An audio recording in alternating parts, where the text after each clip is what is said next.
The first funerals are some of the first victims to be recovered and identified. The whole town of Brumadinho is grieving. Their brothers and sisters, sons and daughters were employees and subcontractors at Vale, the company that owns the iron ore mine where the dam burst. We didn't hear anything from the company. If we hadn't looked for him, his body would most probably still be in the mud. After the accident, we wanted information. Francis was 34 years old, married and with a 4-year-old daughter. How many people won't ever be found? How many fathers, mothers and kids?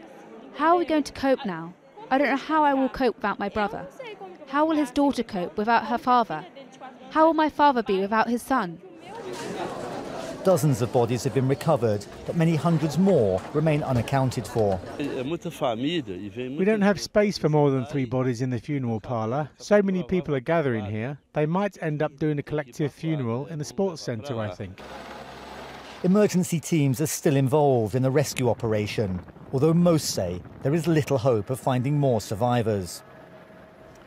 After the tragedy, the mourning. This is a mining town, but it's a small town where everybody knows everybody else. And with many, many more funerals to come, the anger people here feel is only going to grow. There are already signs of it, at lessons not learned, at insufficient investment in safety.